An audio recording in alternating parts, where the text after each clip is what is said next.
당신은 누군가의 말을 들으며 자신의 감정이 무너지는 걸 느껴본 적 있나요? 말이라는 이름의 짐이 당신의 하루를 짓눌렀다면 이 6가지 단호함의 철학이 작은 숨을 틔워줄지도 모릅니다. 사람은 누구나 다정한 마음을 품고 태어난다고 믿고 싶습니다. 누군가의 말에 귀 기울이는 일, 그리 어렵지 않게 시작되곤 하니까요. 특히 가까운 이의 고통을 외면하지 못하는 마음. 그 마음이 당신을 참 좋은 사람으로 만들기도 했겠지요. 하지만 어느 날부터였습니다. 그 다정함이 누군가에게는 당연한 수납장이 되었습니다. 기분이 나쁘면 전화하고, 억울한 일이 생기면 메시지를 보내고, 삶이 무너졌다고 느낄 때마다 마치 당신의 귀가 그들의 쓰레기통이라도 되는 것처럼 그들은 조용히 찾아와 감정을 비워두고 사라졌습니다. 남은 건 당신의 무거운 하루, 그리고 말없는 피로였을지도 모릅니다. 그러니 물어야 합니다. 이건 어디까지가 나의 몫이고 어디부터가 남의 짐일까? 철학자 칼 구스타프 융은 말했습니다. 타인의 그림자는 나의 그림자를 삼키려 든다. 그림자라는 말이 참 조용하고도 깊죠. 타인의 감정은 늘 그림자처럼 따라옵니다. 처음엔 작고 희미해서 아무렇지 않지만 어느 순간 내 마음 전체를 뒤덮기 시작합니다. 그래서 첫 번째 단호함은 경계 그리기입니다. 경계는 멀리 두는 게 아니라 서로를 지키기 위해 세우는 벽입니다. 그 벽은 차갑지 않습니다. 오히려 그 벽 덕분에 나는 무너지지 않고 그 사람을 따뜻하게 바라볼 수 있는 힘을 갖게 됩니다. 누군가의 감정에 휩쓸려 나의 리듬이 흔들리고 있다면 이미 그 벽은 허물어진 것입니다. 두 번째 단호함은 무조건적인 수용을 멈추는 것입니다. 그랬구나. 힘들었겠다. 이 말들은 따뜻하지만 동시에 위험합니다. 누구에게나 반복적으로 건네는 순간 당신의 말은 의미 없는 공기처럼 느껴지기 시작하죠. 진짜 다정함은 경청 그 자체가 아닙니다. 때로는 말없이 자리를 지켜주는 침묵, 혹은 나는 이 이야기를 지금 들을 수 없어라는 고백이 더 진실한 연결을 만들어줍니다. 사람은 누구나 울고 싶을 때 자신을 들어줄 사람을 찾습니다. 그건 본능입니다. 하지만 내가 그 역할을 계속 감당해야 한다면 나는 더 이상 나로 존재할 수 없게 됩니다. 세 번째 단호함은 타인의 감정에 죄책감을 느끼지 않는 것입니다. 많은 사람들이 이렇게 말합니다. 그래도 들어줬어야 했는데 내가 너무 냉정했나? 하지만 질문을 바꿔보세요. 그 사람은 내 감정을 들여다봤을까? 나는 이 관계 속에서 평등했을까? 당신은 착한 사람이 아닙니다. 그저 누군가에게 이용당하고 있는 사람일 수도 있습니다. 그리고 그걸 알아채는 순간 비로소 네 번째 단호함이 떠오릅니다. 거절입니다. 거절은 이기적인 선택이 아닙니다. 그건 자신을 사랑하는 방식입니다. 어디선가 이런 말도 있었죠. 모두를 구하려다 자신을 잃는다면 그건 구원이 아니라 파괴다. 조용히 말해보세요. 지금은 너의 말을 들을 수 없어. 이건 나에겐 너무 무거워. 거절은 관계를 끊는 것이 아닙니다. 그건 관계의 방향을 다시 묻는 질문입니다. 여기까지는 감정 쓰레기통이 되지 않기 위한 가장 근본적인 4가지 단호함이었습니다. 가끔은 상대의 말이 불편하게 느껴지는데도 웃으며 고개를 끄덕였던 날이 있었을 겁니다. 그 말은 좀 지나치다 싶어도 입을 다물고 있던 순간이 있었죠. 그건 용기가 없어서가 아닙니다. 다만 충돌이 싫어서였고 그 사람과의 관계가 망가질까 두려웠기 때문일 겁니다. 하지만 철학은 말합니다. 불편함은 진실이 문을 두드리는 소리라고. 5번째 단호함은 불편함을 감내하는 용기입니다. 우리는 너무 오랫동안 불편함을 피하는 연습만 해왔습니다. 다투지 않기 위해 침묵하고 관계를 유지하기 위해 웃는 법을 익혔습니다. 하지만 그럴수록 나는 점점 모호해지고 상대는 점점 당연해집니다. 내가 날 이해해 줄 거라 믿었어. 그 믿음이 반복되면 어느새 당신은 이해해야만 하는 사람이 됩니다. 그럴 때 우리는 경계 대신 복종을 택하게 됩니다. 진짜 단호함은 상대의 감정이 나를 찌를 때 불편하다고 말할 수 있는 용기입니다. 침묵보다 정직이 더 상처가 클지라도 그 상처는 언젠가 관계를 건강하게 정화시켜 줍니다. 이어서 6번째 단호함은 거리를 둔다는 선택입니다. 거리는 냉정한 게 아닙니다. 그건 관계가 과열되지 않게 숨을 고르는 일종의 간격입니다. 철학자 에픽테토스는 말했습니다. 당신이 통제할 수 없는 것에 휘둘리지 말라. 그 말은 감정에도 적용됩니다. 우리는 타인의 불행을 듣고 나서 내가 뭘 더 해줄 수 있을까 고민합니다. 하지만 거기엔 빠져있는 질문이 있습니다. 나는 이 이야기를 들어야 할 의무가 있는가? 친하다는 이유로, 나를 잘 안다는 이유로 그 사람이 쏟아내는 모든 말의 대상이 되어야 할 이유는 없습니다. 자기 감정을 조절하지 못하고 상대에게 늘어놓는 사람은 그 무게를 옮겨 심을 화분을 찾고 있는 것뿐입니다. 그게 당신의 마음이라면 당신은 피폐해질 수밖에 없습니다.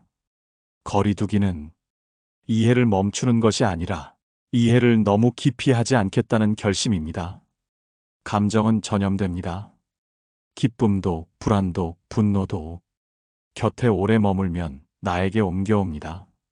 그래서 철학은 우리에게 이렇게 말하죠. 자신을 지켜야 사랑도 지킬 수 있다. 6가지 단호함. 그것은 누군가를 밀어내기 위한 도구가 아닙니다. 오히려 함께 있기 위해 필요한 정신의 자세이자 마음의 기술입니다. 어떤 말은 듣는 것만으로도 마음을 앓습니다. 그 사람의 눈물은 사실 내 안의 조용한 무너짐이었고 그의 고백은 내 마음 한켠을 조용히 잠식해 들어왔죠. 우리는 왜 그 말을 끊지 못했을까요? 착해서였을까요? 아니면 외면할까 두려워서였을까요? 하지만 철학은 묻습니다.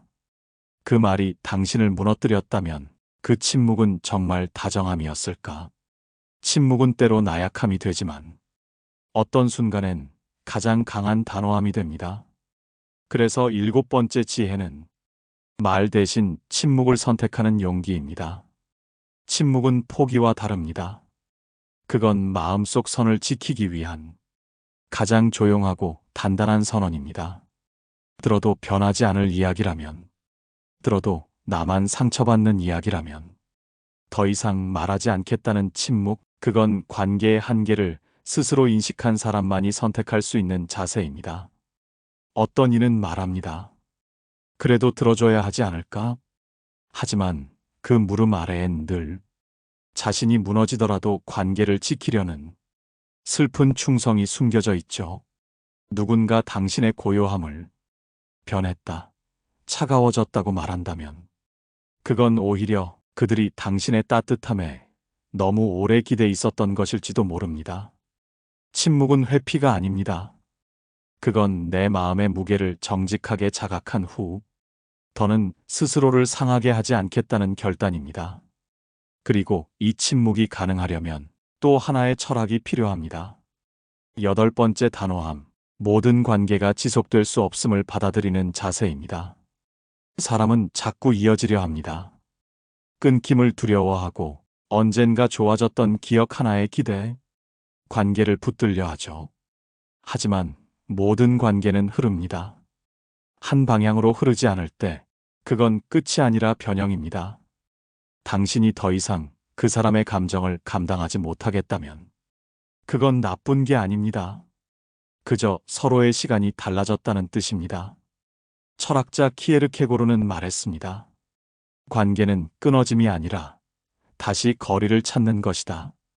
그 거리는 차가운 외면이 아니라 다시 나를 사랑하기 위한 공간입니다. 우리는 끝내 깨닫게 됩니다. 지켜야 할 관계와 놓아야 할 관계는 감정이 아니라 고요함 속에서 분별된다는 것을요. 지금까지의 8가지 단호함은 단순한 거절의 기술이 아닙니다. 그건 나를 지키며 살아가기 위한 작고 조용한 철학이자 생존의 미학입니다. 한때 누군가의 이야기를 듣는 일이 참 자랑스러웠던 때가 있었습니다. 그들은 나를 믿었고 나는 그 신뢰를 책임감처럼 여겼습니다. 하지만 그 관계가 반복될수록 이상한 공백이 생기기 시작했습니다. 나는 그들에게 무엇이든 들어주었지만 정작 나의 이야기를 털어놓을 사람은 점점 사라졌습니다. 그때 문득 이런 생각이 들었죠. 나는 왜 늘 들어주는 사람이었을까? 이 질문이야말로 감정 쓰레기통에서 벗어나기 위한 9번째 단호함의 시작입니다. 그건 바로 자신의 역할을 다시 정의하는 것입니다. 어린 시절부터 착하다, 다정하다는 말을 들으며 자란 사람들은 자신도 모르게 한 가지 착각을 하게 됩니다. 나는 남을 도와야 좋은 사람이다. 그 착각은 결국 나를 설명하는 말이 되어 타인의 감정을 책임지는데 익숙해지게 만들죠. 철학은 그 지점을 통찰합니다. 자신의 선함이 누구를 위한 것인지 물어야 한다.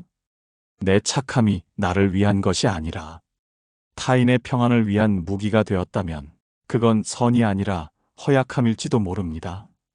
내가 듣는 사람이 되었다는 건 그저 나의 틈이 크다는 뜻이었을지도 모릅니다. 그 틈으로 감정이 흘러들어왔고 나는 그걸 막을 줄 몰랐던 겁니다. 그러니 9번째 지혜는 내가 감당하던 역할을 다시 조용히 내려놓는 것에서 시작됩니다. 누군가의 기분을 풀어주는 사람이 아니라 나의 고요를 지키는 사람으로 나를 다시 세워야 하는 겁니다. 그리고 마지막 10번째 단호함은 모든 감정은 지나간다는 믿음입니다. 사람은 누군가 힘들다고 말하면 무언가를 해야 할 것 같은 의무를 느낍니다. 하지만 철학은 말합니다. 감정은 흘러가는 강물이다. 그 위에 집을 지으려 하지 마라. 슬픔도, 분노도, 외로움도 언젠가는 지나갑니다. 그 흐름을 곁에서 함께 바라봐 줄 순 있지만 대신 흘러주는 건 불가능합니다. 어떤 감정은 누구의 공감도, 충고도, 위로도 필요 없는 채로 저 혼자 흘러야만 끝나는 것입니다. 그러니 단호함이란 그 감정을 내가 감당하지 않아도 된다는 근원적인 이해에서부터 시작됩니다. 내가 감정을 듣는 존재라는 사실에 너무 오래 길들여졌다면 이제는 나의 감정에도 같은 다정함을 돌려주어야 할 때입니다. 들어주지 않아도 괜찮습니다. 거절해도 괜찮습니다. 거리를 둬도 괜찮습니다. 모든 감정은 결국 지나가고 당신은 그 흐름 속에 휩쓸리지 않아도 됩니다. 지금껏 건넨 10가지 단호함은 누군가를 내치는 기술이 아닙니다. 그건 나를 놓지 않기 위해 세상을 향해 조용히 꺼내는 철학의 문장입니다. 어느 마을에 늘 남의 짐을 대신 들어주는 나무가 있었습니다. 바람이 불면 누구보다 먼저 가지를 내어주었고 비가 오면 가장 넓은 이파리로 누군가를 덮어주었습니다. 사람들은 말했습니다. 저 나무는 착한 나무야. 저 나무 밑에 있으면 마음이 편해져. 그러던 어느 날 폭풍이 지나간 뒤 그 나무의 가지는 부러지고 속은 텅 비어 있었습니다. 그리고 그제야 사람들은 말했습니다. 왜 저 나무는 자기 몸 하나 지키지 못했을까? 이 이야기는 우리가 감정 쓰레기통이 되어가는 과정을 조용히 비추는 우화입니다. 착한 사람이라는 말은 칭찬이 아니라 기대일 때가 많습니다. 당신이 언제나 들어주고 이해하고 참아주기를 바라는 그 무언의 시선 속에서 우리는 조금씩 자신을 비워가죠. 하지만 철학은 그 나무에게 다른 삶을 보여줍니다. 가지가 꺾이지 않도록 한 번쯤은 바람을 피해 몸을 낮추고 비를 맞지 않기 위해 다른 나무의 그늘에 기대어도 괜찮다고 지켜주는 것이 항상 옳은 선택은 아닙니다. 가끔은 멀어져야 지킬 수 있는 것도 있고, 침묵해야 들릴 수 있는 것도 있습니다. 그러니 감정 쓰레기통에서 벗어난다는 건 타인을 밀어내는 것이 아니라 자신의 바닥을 더 이상 내어주지 않겠다는 선언입니다. 그 선언은 크지 않아도 됩니다. 다만 분명해야 합니다. 이건 나에게 너무 벅차. 지금은 너의 이야기를 들을 수 없어. 나는 너의 감정을 책임지지 않아. 이 조용한 문장들이 당신을 고립시키는 게 아니라 당신의 중심을 다시 세우는 토대가 됩니다. 철학은 언제나 중심을 묻습니다. 내가 선 곳이 흔들리고 있다면 다정함도 책임도 이해도 모두 흩어지고 말 거라고. 다정한 사람이 되려다 자신에게 가장 무심해진 사람이 있다면 그는 결국 누구에게도 진심일 수 없습니다. 사람 사이의 거리는 가까움이 아니라 균형에서 비롯됩니다. 들어주는 관계가 있다면 들어주는 나를 지켜봐주는 관계도 있어야 하고, 누군가의 감정을 받았다면 내 감정을 나눌 누군가도 있어야 합니다. 그렇지 않다면 그건 관계가 아니라 일방적인 소진입니다. 거울을 오래 들여다보면 문득 낯선 얼굴이 느껴질 때가 있습니다. 내가 알던 나보다 조금 더 지친, 조금 더 움츠러든, 조금 더 묵묵한 얼굴. 그 낯설음은 어쩌면 내가 타인에게 보여준 다정함의 그림자일지도 모릅니다. 한 사람이 자신의 감정을 흘려보낼 수 있는 존재로 당신을 믿고 의지했다면 그건 분명 의미 있는 연결입니다. 하지만 그 의지가 언제부터인가 기대가 되고 의무가 되고 마침내 당신을 지치게 만드는 관계가 되었다면 이제는 스스로에게 물어야 합니다. 나는 이 관계 속에서 어떤 얼굴로 남아있는가? 감정 쓰레기통이 된다는 건 단지 감정을 듣는 사람이 된다는 뜻이 아닙니다. 그건 타인의 고통 안에서 자신의 정체성을 잃어버린 상태를 의미합니다. 한 철학자는 말했습니다. 타인의 얼굴에 비친 나를 외면하지 말라. 그곳엔 내가 외면한 진짜 내가 있다. 누군가에게 늘 괜찮은 사람, 무조건 들어주는 사람, 항상 받아주는 사람으로 비춰졌다면 그건 내 선택이자 동시에 내 무게입니다. 이제는 그 무게를 내려놓아야 할 때입니다. 내가 그려낸 좋은 사람의 초상에서 한 걸음 물러나야 비로소 나 자신을 온전히 볼 수 있으니까요. 타인의 얼굴에 비친 나를 바라볼 수 있을 때 우리는 관계에서 한 걸음 더 단단해질 수 있습니다. 나는 내 감정을 책임지는 사람이 아니야. 이 한마디를 마음속에서 꺼낼 수 있다면 그건 단호함이 아니라 자기 회복의 시작입니다. 당신의 얼굴에는 누군가의 불안이 그려져 있지는 않은가요? 당신의 말투에는 늘 참는 사람이 되려고 애쓰는 흔적이 있지는 않나요? 그렇다면 지금 스스로를 향한 감정의 거울을 조용히 닦아내야 할 시간입니다. 어떤 관계는 단지 오래되었다는 이유로 유지되지만 그 안에서 우리는 지속이라는 이름 아래 자신을 반복적으로 소진시키고 있을지도 모릅니다. 그러니 감정의 경계를 세운다는 건 그저 방어를 위한 일이 아니라 어떤 얼굴로 살아가고 싶은가를 묻는 근본적인 물음입니다. 사람은 결국 타인의 말 속에, 표정 속에, 침묵 속에 자신을 비춥니다. 그리고 그 속에서 진짜 나를 다시 발견해야 비로소 타인의 고통을 내 것이 아닌 것으로 조용히 놓아줄 수 있습니다. 어느 날 모든 관계에서 한 발짝씩 물러나 본 적이 있습니다. 전화기를 멀리 두고 채팅창을 열지 않았습니다. 그저 나 혼자 말없이 머무는 시간을 가졌을 뿐인데 의외로 마음이 가벼워졌습니다. 처음엔 불안했습니다. 이렇게 아무도 만나지 않으면 세상에서 잊혀질 것만 같았고 누군가 나를 필요로 하지 않으면 내 존재도 흐려지는 게 아닐까 싶었지요. 하지만 시간이 흐르자 알게 되었습니다.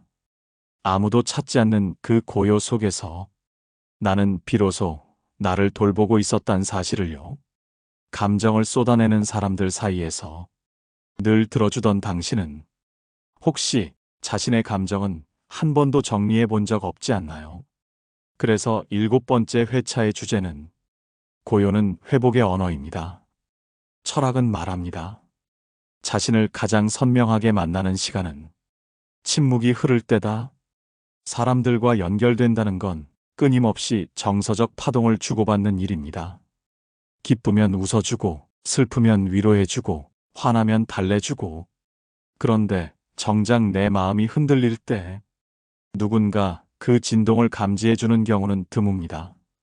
그건 내 감정이 투명하게 사라졌기 때문이 아니라 너무 오랫동안 강한 사람으로 보였기 때문입니다. 그러니 이제는 그 강한 사람이라는 가면을 벗어야 합니다. 말없이 앉아있는 시간, 그건 단순한 멈춤이 아니라 감정의 잔해를 정리하는 정적의 기술입니다.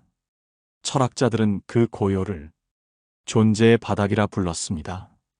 그곳에 가야만 무엇을 버려야 하고 무엇을 붙잡아야 하는지 비로소 보이기 때문입니다. 감정 쓰레기통에서 벗어나고자 하는 이들은 타인의 소리를 잠시 멈춰야 합니다. 그리고 자기 안의 소리를 들어야 합니다.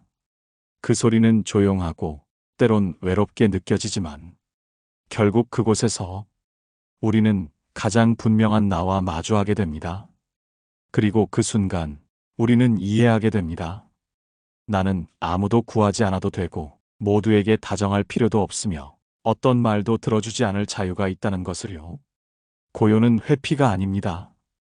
그건 돌아가는 길이며 자신을 회복하는 가장 정확한 방법입니다. 고요한 날, 한 걸음 물러선 자리에서 처음으로 이런 질문을 해본 적 있나요? 나는 지금 나에게 충실한가? 이 질문은 생각보다 낯설고 또 어떤 이에게는 버겁습니다. 왜냐하면 우리는 대부분 다른 사람에게 잘하는 법만 배운 채 자기 자신에게 잘하는 법은 거의 배워본 적이 없기 때문입니다. 감정 쓰레기통이 된다는 건 결국 이런 무의식에서 비롯됩니다. 타인의 감정을 먼저 생각하고 그들의 불편함을 내 책임처럼 안고 내 감정은 늘 뒤로 미룬 채 살아가는 태도. 하지만 철학은 묻습니다. 그렇게 살아온 당신은 지금 행복한가? 타인의 감정을 짊어지느라 자신의 감정은 방치된 채, 자신의 욕망은 누락된 채 삶의 한복판에서 자신을 잃어버린 사람들이 많습니다. 그래서 8번째 회차의 핵심은 나에게 충실한 삶의 회복입니다. 그건 이기적인 삶이 아닙니다. 그저 감정의 중심을 타인에게서 나에게로 되돌리는 행위입니다. 나에게 충실하다는 건 세상에 등 돌리겠다는 선언이 아니라 세상과 마주서기 위해 내 안의 중심을 먼저 단단히 세우겠다는 결심입니다.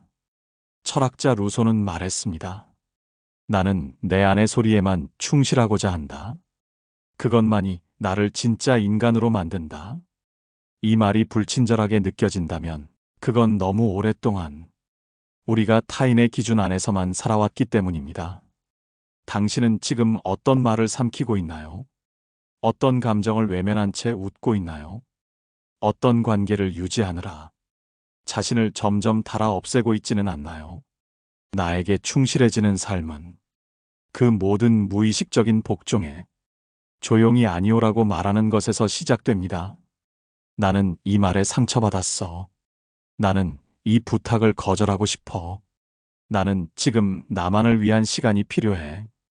이 조용한 고백들이 타인을 밀어내는 말이 아니라 스스로를 존중하기 위한 최소한의 예의가 되어야 합니다. 단호함이란 결국 자신을 존중하는 언어입니다. 누군가에게 계속 맞춰주며 좋은 사람으로 남는 대신 불편하더라도 솔직한 나로 남는 것. 그게 진짜 단호함의 시작이며 감정 쓰레기통이 되지 않는 삶의 본질입니다. 사람들은 말합니다. 있는 그대로의 너를 사랑해.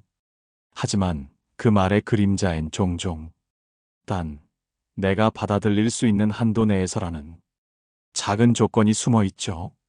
진짜 나로 살기 시작하면 가장 먼저 관계가 흔들립니다.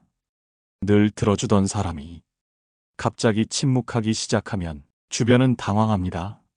늘 받아주던 사람이 선명하게 거절하면 때로는 상처받았다고 말하죠. 그때 우리는 혼란에 빠집니다. 내가 너무 변한 건 아닐까? 내가 너무 이기적인 건 아닐까? 하지만 철학은 그 지점을 찬찬히 들여다보라고 합니다. 내가 변한 것이 아니라 이제서야 나의 본래 모습으로 돌아가는 중이라고. 진짜 나로 살기 시작하면 관계는 편한 사이에서 진실한 사이로 서서히 바뀌기 시작합니다. 당신이 감정을 감당해주는 사람이 아니라 자기 감정을 스스로 다스릴 줄 아는 사람으로 바뀔 때 주변에 남는 이들은 당신의 다정함이 아닌 당신의 존재 자체를 받아들이는 이들입니다. 사람은 누구나 자신에게 맞춰주는 사람을 좋아합니다. 하지만 맞춰주는 삶은 오래가지 못합니다. 왜냐하면 그 안에는 점점 피로해지는 내가 존재하기 때문입니다. 그러니 이제는 편한 사람이 되기보다는 진실한 사람이 되기로 해야 합니다. 그 진실함은 때로는 거리를 만들고 때로는 침묵을 선택하며 때로는 관계를 정리하기도 합니다. 하지만 그 모든 선택은 나를 지키기 위한 것이기에 결국 내 삶의 바탕이 되어줍니다. 철학자 하이데거는 진정한 만남은 존재의 깊이에서 일어난다고 말했습니다. 겉으로 잘 지내는 관계가 아니라 고요 속에서 서로를 있는 그대로 받아들일 수 있는 관계야말로 우리가 평생에 걸쳐 찾아야 할 연결이겠죠. 당신이 더 이상 누군가의 감정 창고가 아니게 되었을 때 그제야 진짜 관계는 시작됩니다. 들어주지 않아도 사랑받을 수 있고 거절해도 함께할 수 있으며 침묵해도 이해받을 수 있는 사람들. 그들이 당신의 곁에 남게 될 것입니다. 그리고 그 순간 당신은 깨닫게 될 겁니다. 오래도록 이어질 수 있는 관계는 감정에 기대는 사이가 아니라 존재를 존중하는 사이라는 사실을요. 마지막으로 당신에게 하나의 장면을 떠올려 드리고 싶습니다. 새벽녘 바람이 살짝 불어오는 창문 앞 의자에 조용히 앉아 있는 당신. 그 누구도 당신에게 말을 걸지 않고 당신도 누구의 말도 듣지 않아도 되는 시간. 세상도 감정도 관계도 모두 잠잠한 그 고요한 순간. 그때 비로소 당신은 자신에게 집중할 수 있습니다. 지금껏 당신은 많은 것을 들어줬습니다. 마음이 복잡한 친구의 말, 가족의 걱정과 푸념, 때로는 연인의 날 선 감정까지도 당연히 받아야 하는 것처럼 껴안아왔죠. 하지만 오늘 이 이야기를 끝까지 들어준 지금 이 순간, 당신은 처음으로 스스로에게 귀 기울이고 있다는 증거입니다. 감정 쓰레기통이 되지 않겠다는 말은 누군가를 밀어낸다는 뜻이 아닙니다. 그건 내 안의 여백을 타인의 감정으로만 채우지 않겠다는 결심이고 내 마음의 문을 내가 먼저 열고 닫을 수 있겠다는 선언입니다. 철학은 언제나 물었습니다. 당신은 누구의 삶을 살고 있는가? 그 삶의 중심엔 누가 서 있는가? 이제 당신이 스스로에게 말할 차례입니다. 나는 내 삶의 중심에 서겠다고. 나는 내 감정을 먼저 들여다보겠다고. 나는 타인의 무게를 짊어지지 않겠다고. 단호함은 기술이 아니라 태도입니다. 그 태도는 조용한 하루의 말끝에서 자라고 거절의 용기에서 싹트며 고요한 방 안의 침묵 속에서 조금씩 깊어져 갑니다. 이제는 누군가에게 다정한 사람이기 이전에 정직한 나로 살아갈 시간입니다. 당신이 더 이상 감정의 수납장이 아닌 감정의 주인이 되기를. 그리고 그 단호함이 누군가를 외롭게 하지 않고 당신을 더 외롭지 않게 하기를. 이제 말해도 좋습니다. 나는 나를 보호하겠다고. 그 고백은 단단하고도 조용한 철학이며 당신이 감정의 중심에서 살아간다는 분명한 증거가 되어줄 것입니다. 이제는 알겠습니다. 모든 감정을 들어줄 필요는 없다는 걸요. 거절은 차가운 말이 아니라 나를 지키는 따뜻한 행동이라는 것도요. 조용히 선을 긋는 순간, 비로소 내가 보이기 시작했습니다. 내가 무엇을 원하고 어디까지가 나의 몫인지, 누군가의 감정을 대신 들지 않아도 나는 여전히 좋은 사람입니다. 아니, 더 진실한 사람이 되어가고 있는 중입니다. 다정한 마음과 단호한 태도는 함께 갈 수 있다는 걸 오늘의 나를 통해 배웠습니다. 감정의 중심에 내가 서 있을 때 비로소 관계도 삶도 나도 조용히 제 자리를 찾기 시작하겠죠. 고요히, 그러나 분명하게. 이제 나는 나의 삶으로 돌아갑니다.